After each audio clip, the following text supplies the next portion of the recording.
Assalamualaikum semuanya. Nama saya Mas Raha. Nama saya Putri Nani. Dan saya Cici Mareti. Kami di sini dari Prodi Ekonomi Syariah kelas 2A Ingin mempersembahkan video presentasi guna memenuhi tugas akhir mata kuliah mikroekonomi. Untuk lebih jelasnya, simak videonya sampai akhir ya. Dadah!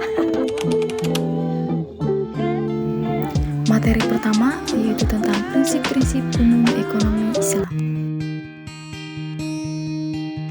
Prinsip ekonomi Islam dibangun atas dasar 5 universal, yakni dengan tauhid keimanan, adil keadilan, nubuwah kenabian, khilafah pemerintah, dan ma'ad hasil. Dari kelima nilai tersebut, dibangunlah 3 prinsip deferatif yang menjadi ciri-ciri dan cikal bakal sistem ekonomi Islam. Prinsip deferatif itu adalah multi-type ownership atau kepemilikan multijenis, freedom to action atau kebebasan bertindak atau berusaha, dan social justice yaitu keadilan sosial. Selanjutnya yaitu prinsip tauhid. Apa sih prinsip tauhid itu? Nah, prinsip tauhid itu Allah Subhanahu wa taala menciptakan manusia untuk beribadah kepadanya. Dan segala aktivitas manusia dalam hubungannya dengan alam dan sumber daya serta manusia atau muamalah dibingkai dan kerangka hubungan dengan Allah Subhanahu wa taala. Segala perbuatan manusia akan dipertanggungjawabkan semuanya, termasuk aktivitas ekonomi dan bisnis. Adapun sifat nubuwah yang artinya sifat-sifat utama yang harus diteladani oleh manusia pada umumnya, khususnya untuk pelaku ekonomi serta bisnis, yaitu harus mempunyai sifat sidik yang artinya benar atau jujur, amanah tanggung jawab dapat dipercaya, dan kredibilitas, fatonah yaitu kecerdikan, kebijaksanaan, intelektualitas, dan tablik komunikasi, keterbukaan, dan pemasaran. Khalifah itu sendiri artinya pemerintahan. Nah, dalam Islam, pemerintah memegang peranan penting dalam perekonomian. Peran utamanya yaitu untuk menjamin perekonomian agar berjalan sesuai dengan syariah. Dan untuk memastikannya, agar tidak terjadi pelanggaran terhadap hak-hak manusia, semua ini dalam kerangka pencapaian maqasid syariah, yaitu memajukan kesejahteraan manusia. Dan yang terakhir, dari nilai universal ekonomi, yaitu ada ma'ad yang artinya hasil. Prinsip ini menjadi motivasi dalam ekonomi dan bisnis. Kenapa? Karena dalam prinsip ini bahwa laba tidak hanya laba di dunia saja, tetapi meliputi laba di akhirat juga. Karena itu, konsep profit mendapat legitimasi dalam Islam. Adapun akhlak perilaku Islami dalam ekonomi. Ekonomi umat Islam baru dapat maju bila pola pikir dan pola tingkah laku muslimin dan muslimatnya sudah profesional atau mempunyai sifat ihsan dan itqan, yang artinya ihsan itu berbuat baik dengan niat hanya kepada Allah Subhanahu wa taala atau dengan niat beribadah, dan itqan melakukan suatu pekerjaan dengan tuntas, artinya tidak setengah-setengah. Kesimpulannya yaitu akhlak menjadi indikator penentu keberhasilan bisnis yang dijalankannya. Kurang lebih seperti itu ya teman-teman, materi tentang prinsip-prinsip ekonomi Islam. Jangan lupa terus ditonton sampai akhir. Sekian dan terima kasih. Pertemuan selanjutnya yaitu membahas tentang pendahuluan pasar dan harga. Pengertian pasar di sini yaitu jika pembeli menentukan seberapa banyak permintaan barang tersebut, dan sebagai suatu kelompok yang lain, para penjual menentukan seberapa banyak penawaran barang tersebut. Pasar persaingan yaitu di mana terdapat banyak pembeli dan penjual sehingga masing-masing pembeli dan penjual memiliki pengaruh yang sangat kecil terhadap harga pasar. Dalam kurva permintaan, para ekonomi menyebutnya dengan hukum permintaan atau law of demand, yang artinya jika semua hal diasumsikan tetap, ketika harga suatu barang meningkat, maka jumlah yang diminta akan turun. Permintaan pasar dan permintaan individu itu jumlah permintaan dapat dilihat dari sumbu horizontal pada masing-masing kurva permintaan individu, sedangkan kurva permintaan pasar yaitu ketika harganya juga berubah dengan asumsi bahwa semua faktor lain yang memenuhi keinginan konsumen untuk membeli barang itu tidak ada yang berubah. Dalam hukum kurva penawaran, artinya Jika semua hal tidak berubah, ketika harga suatu barang meningkat, maka jumlah yang ditawarkan meningkat, begitupun sebaliknya. Gabungan penawaran dan permintaan sesuai dengan titik keseimbangan. Artinya, seberapa cepatnya titik keseimbangan tercapai berbeda dari satu pasar ke pasar lainnya, bergantung pada seberapa cepatnya harga dapat disesuaikan. Kesimpulan dari materi ini yaitu mekanisme pasar merupakan kondisi harga dan jumlah barang yang diperjualbelikan ditentukan oleh permintaan pembeli dan penawaran penjual. Dan produsen menetapkan harga berdasarkan pertimbangan keuntungan, sedangkan konsumen berdasarkan utilitas yang terhubung di pasar. Oke, sekian dari materi kali ini. Thank you.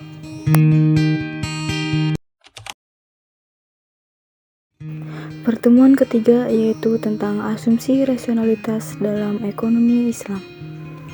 Asumsi rasionalitas ekonomi itu berarti kepentingan sendiri dan pada saat bersamaan konsisten pada pilihan berdasarkan tujuan yang ingin dicapai, di mana bisa dikuantifikasikan menuju maksimalisasi beberapa ide kesejahteraan umum. Prinsip yang digunakan dalam rasionalitas ekonomi itu ada transivitas atau transviti, yang artinya menentukan dan memutuskan pilihannya bila dihadapkan oleh beberapa alternatif pilihan produk. Yang kedua yaitu prinsip kesinambungan continuity, yang artinya prinsip ini menjelaskan tentang pendapat keunggulan barang tersebut. Contohnya itu ketika seorang individu mengatakan produk A lebih disukai daripada produk B, maka setiap keadaan yang mendekati produk A pasti juga akan lebih disukai lebih daripada produk B. Prinsip yang terakhir itu ada prinsip lebih banyak selalu lebih baik, yang artinya itu bahwa jumlah kepuasan akan meningkat jika individu mengkonsumsi lebih banyak barang atau produk tersebut. Adapun menurut Edgar Ward bahwa prinsip pertama dalam ilmu ekonomi yaitu digerakkan oleh kepentingan pribadi seorang individu. Dalam konteks ini, kepentingan ini bukan sekedar mengejar tujuan yang bersifat kekayaan materi ataupun bendawi. Tujuan-tujuan tersebut bisa berbentuk praktis, cinta, aktualisasi, dan sebagainya. Ada beberapa cara untuk mengenali perilaku konsumen. Pertama itu dengan cara pendekatan interpretif, artinya itu pendekatan yang membahas secara mendalam tentang hal-hal mendasar mengenai perilaku konsumen. Yang kedua itu dengan cara pendekatan tradisional, yang artinya itu digunakan untuk menjelaskan perilaku konsumen serta pembuatan kepuasan konsumen. Yang ketiga itu pendekatan sains pemasaran. Pendekatan ini merupakan hierarki kebutuhan manusia yang kemudian diuji coba dengan ilmu matematika ekonomi. Pembahasan terakhir di bab ini yaitu tentang perspektif Islam tentang asumsi rasionalitas. Jika dalam ekonomi konvensional, manusia disebut rasional secara ekonomi jika mereka selalu memaksimumkan utility untuk konsumen dengan keuntungan untuk produsen. Justru dalam Islam, ekonomis Islam seorang pelaku ekonomi, produsen, konsumen, bahkan berusaha untuk memaksimalkan maslahah. Naqvi mengungkapkan bahwa etika dalam Islam dapat dikelompokkan menjadi 6 aksioma, yaitu tauhid, keadilan, kebebasan berkehendak, dan penanggung-jawaban, halal, dan sederhana.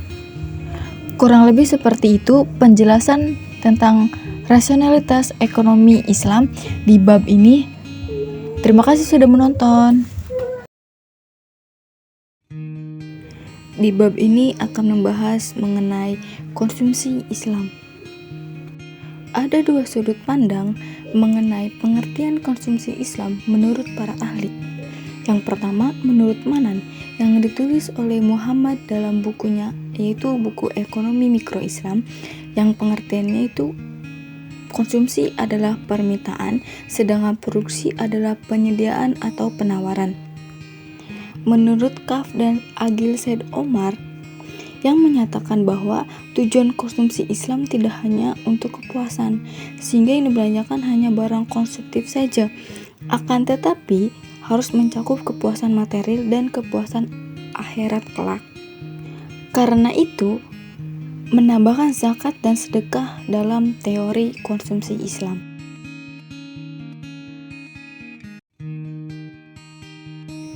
Selanjutnya yaitu ada perbedaan konsumsi Islam dan konsumsi konvensional.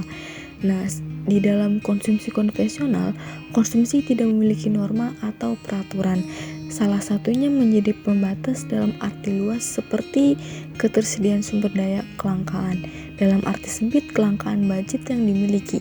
Sedangkan dalam konsumsi Islam, konsumsi dalam Islam didasarkan pada kebutuhan sehingga tidak berlebih-lebihan. Yang dimaksud teori kepuasan dalam Islam itu dalam ekonomi konvensional akan melahirkan manusia serakah dan mementingkan dirinya sendiri. Hal ini karena asumsi nasional konsumsi dibangun atas dasar utility atau kepuasan. Oleh karena itu, konsumsi dalam perspektif Islam menjadikan Al-Quran dan Sunnah sebagai pedoman, di mana konsep maslahah yang merupakan tujuan dari Islam selanjutnya menjadi tujuan perilaku konsumsi tersebut dalam mencapai kepuasan.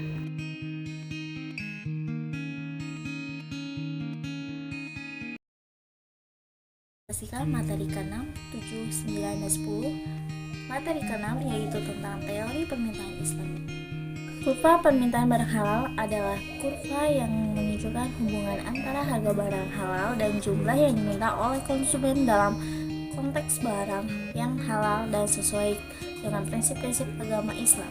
Kurva permintaan barang halal cenderung memiliki kemiringan yang positif untuk menunjukkan bahwa semakin rendah harga barang halal, semakin tinggi jumlah yang diminta oleh konsumen. Hal ini terjadi karena semakin rendah harga barang, semakin terjangkau bagi konsumen untuk membeli barang tersebut, sehingga jumlah permintaan meningkat. Kurva permintaan barang halal dan dunia halal haram cenderung memiliki kemiringan yang lebih curam daripada kurva permintaan umum, karena konsumen memiliki alternatif yang lebih terbatas. Apabila menghadapi pilihan antara barang halal dan haram, maka optional solutionnya di mana kepuasan maksimal terjadi di kurva indiferen dengan konsumsi barang haramnya di titik 0. Dengan kata lain, gunakan anggaran untuk mengkonsumsi barang halal seluruhnya. Apabila YA adalah barang haram dan XA adalah barang halal, maka optional solutionnya adalah pada titik di mana konsumsi barang haram berada di titik 0. Selain itu, faktor-faktor lain seperti ketersediaan barang, preferensi konsumen, dan situasi pasar juga dapat mempengaruhi kurva permintaan barang halal dalam pilihan halal haram. Keadaan darurat tidak optimal. Corner solution merupakan optimal solution karena mengkonsumsi barang haram sejumlah nihil berarti menghilangkan disutility. Selain itu, mengalokasikan seluruh pendapatan untuk mengkonsumsi barang halal berarti meningkatkan utility. Oleh karena itu, dalam pilihan barang halal haram, optional solution selalu terjadi corner solution, yaitu mengkonsumsi barang halal seluruhnya. Maka setiap keadaan darurat, yaitu keadaan yang secara terpaksa harus mengkonsumsi barang haram, pastilah bukan corner solution dan oleh karenanya pasti bukan optimal solution. Keadaan darurat seperti ini bukan keadaan optimal. Permintaan barang halal dalam konteks darurat. Darurat didefinisikan sebagai suatu keadaan yang mengancam keselamatan jiwa. Oleh karena itu, sifat darurat adalah sementara, maka permintaan barang haram pun hanya bersifat incidental dengan fungsi discrete, bukan fungsi kontinu. Konsumsi intertemporal konvensional merupakan pada keputusan konsumen untuk memilih antara konsumsi sekarang dan masa depan dalam pengelolaan keuangan pribadi mereka. Dalam hal ini, konsumen harus mempertimbangkan faktor-faktor seperti pendapatan saat ini, harapan tentang pendapatan di masa depan, tingkat bunga, dan preferensi waktu. Konsumsi intertemporal konvensional mengacu pada kebiasaan konsumen untuk mengonsumsi sebagian besar pendapatan mereka pada saat ini dan kurang berinvestasi atau menabung untuk masa depan. Dalam hal ini, Kebutuhan untuk memuaskan keinginan sekarang diutamakan daripada menabung untuk masa depan. Materi ketujuh yaitu perilaku produsen dan teori produsen. Pengertian produksi. Kegiatan produksi merupakan suatu kegiatan yang dikerjakan untuk menambah nilai guna suatu benda atau menciptakan benda baru sehingga lebih bermanfaat dalam memenuhi kebutuhan. Prinsip-prinsip produksi yaitu ada 5. 1. Prinsip keadilan dan keseimbangan. Produsen harus memastikan bahwa produksi dan distribusi barang dan jasa dilakukan secara adil dan seimbang dengan mempertimbangkan kepentingan semua pihak yang terlibat. Yang kedua, prinsip kualitas. Produsen harus memastikan bahwa barang dan jasa yang dihasilkan memenuhi standar kualitas yang tinggi serta tidak mengecewakan konsumen. Yang ketiga, prinsip efisiensi. Produsen harus mempertimbangkan efisiensi dalam proses produksi, termasuk penggunaan sumber daya yang efektif dan efisien untuk mencapai hasil produksi yang maksimal. Yang keempat, prinsip inovasi. Produsen harus mempertimbangkan inovasi dalam proses produksi, termasuk pengembangan teknologi baru dan metode produksi yang lebih efisien. Yang kelima, prinsip tanggung jawab sosial. Produsen harus mempertimbangkan tanggung jawab sosial mereka terhadap masyarakat dan lingkungan, termasuk mempertimbangkan dampak produksi terhadap lingkungan dan masyarakat. Tujuan produksi. Tujuan produksi dalam ekonomi Islam adalah untuk memenuhi kebutuhan masyarakat dan mencapai kemaslahatan umum. Produsen harus memastikan bahwa barang dan jasa yang dihasilkan memenuhi kebutuhan dan keinginan masyarakat, serta tidak merugikan kepentingan umum. Produksi juga harus dilakukan dengan cara yang tidak merusak lingkungan dan menjaga keberlangsungan hidup masyarakat di masa depan. Faktor-faktor produksi. 1. Tenaga kerja merupakan faktor produksi yang terdiri dari kemampuan fisik dan mental yang dimiliki oleh manusia dan digunakan untuk memproduksi barang dan jasa. Kedua, modal merupakan faktor produksi yang terdiri dari semua barang modal, mesin, peralatan, gedung, dan teknologi yang digunakan dalam proses produksi. Yang ketiga, sumber daya alam merupakan faktor produksi yang terdiri dari semua sumber daya alam seperti tanah, air, mineral, udara, dan energi yang digunakan dalam proses produksi. Yang keempat, kewirausahaan merupakan faktor produksi yang terdiri dari kemampuan dan keterampilan seorang pengusaha dalam organisasi faktor-faktor produksi lainnya dan membuat keputusan bisnis yang baik. Teori produksi. Teori produksi adalah teori yang menjelaskan hubungan antara kuantitas produk dan faktor-faktor produksi yang digunakan. Biaya ekonomis adalah besar pengorbanan atas barang alternatif yang hilang dan tidak dapat diproduksi. Periode produksi dibedakan menjadi periode jangka pendek dan periode jangka panjang. Materi ke-9 yaitu tentang biaya penerimaan dan pasar persaingan sempurna. Biaya adalah semua pengorbanan yang perlu dilakukan untuk suatu proses produksi yang dinyatakan dengan satuan uang menurut harga pasar yang berlaku, baik yang sudah terjadi maupun yang akan terjadi. Biaya digolongkan menjadi 5 yaitu 1. Biaya menurut objek pengeluaran, kedua biaya menurut fungsi pokok dalam perusahaan, ketiga biaya menurut hubungan biaya dengan sesuatu yang dibiayai, keempat biaya menurut biaya perilakunya dengan perubahan volume aktivitas, kelima biaya atas dasar jangka waktu manfaat. Penerimaan adalah jumlah uang yang diperoleh dari penjualan sejumlah output atau dengan kata lain merupakan segala pendapatan yang diperoleh oleh perusahaan hasil dari penjualan hasil produksinya. Jenis-jenis penerimaan. 1. Total penerimaan. Penerimaan dari hasil penjualan. 2. Penerimaan rata-rata. Rata-rata penerimaan dari perkesatuan produk yang dijual atau dihasilkan. Yang ketiga, penerimaan marginal. Penambahan penerimaan atas total penerimaan sebagai akibat penambahan 1 unit output. Pasar persaingan sempurna. Barang dan jasa yang dijual di pasar ini bersifat homogen dan tidak dapat dibedakan. Semua produk terlihat identik. Pembeli tidak dapat membedakan adalah sebuah jenis pasar dengan jumlah penjual dan pembeli yang sangat banyak dan produk yang dijual bersifat homogen. Karakteristik pasar persaingan sempurna. 1. Semua perusahaan memproduksi barang atau produk yang homogen. Kedua, produsen dan konsumen memiliki pengetahuan atau informasi yang sempurna. Yang ketiga, output sebuah perusahaan relatif kecil dibandingkan dengan output pasar. Yang keempat, perusahaan menerima harga yang ditentukan pasar dengan menjual produknya dengan berpatokan pada harga yang ditetapkan pasar karena perusahaan tidak mampu mempengaruhi harga pasar. Yang kelima, semua perusahaan bebas masuk dan keluar pasar. Hal ini disebabkan oleh adanya faktor mobilitasnya tidak terbatas dan tidak ada biaya yang harus dikeluarkan untuk memindahkan faktor produksi. Kelebihan pasar persaingan sempurna mampu mendorong efisiensi dalam produksi, tidak memerlukan iklan, harga tidak ditentukan oleh satu penjual atau oleh satu pembeli. Kekurangan pasar persaingan sempurna, tidak ada dana untuk penelitian dan pengembangan produk, terbatasnya kebebasan memilih bagi pembeli, pekerja menerima upah atau gaji rendah dengan laba secukupnya, produsen tidak bisa memberikan upah tinggi kepada pekerjanya. Materi ke-10 yaitu tentang penawaran Islami.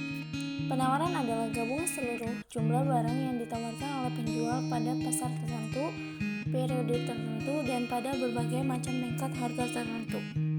Hukum penawaran adalah perbandingan lurus antara harga terhadap jumlah barang yang ditawarkan, yaitu apabila harga naik maka penawaran akan meningkat, sebaliknya apabila harga turun penawaran akan turun. Faktor-faktor yang mempengaruhi penawaran dalam Islam. 1. Maslahah. Pengaruh maslahah terhadap penawaran pada dasarnya akan tergantung pada tingkat keimanan dari produsen. Jika jumlah maslahah yang terkandung dalam barang yang diproduksinya semakin meningkat, maka produsen muslim akan memperbanyak jumlah produksinya. Kedua, keuntungan. Keuntungan merupakan bagian dari maslahah karena ia dapat mengakumulasi modal yang datang pada akhirnya dapat digunakan untuk berbagai aktivitas lainnya. Dengan kata lain, keuntungan akan menjadi tambahan modal guna memperoleh maslahah lebih besar lagi untuk mencapai falah. Teori penawaran Islami. Teori penawaran adalah perbandingan terbalik antara penawaran terhadap harga, yaitu apabila penawaran naik, maka harga relatif akan turun. Sebaliknya, bila penawaran turun, maka harga relatif akan naik. Teori penawaran adalah perbandingan terbalik antara penawaran terhadap harga, yaitu apabila penawaran naik, maka relatif harga akan turun. Sebaliknya, bila penawaran turun, maka harga relatif akan naik.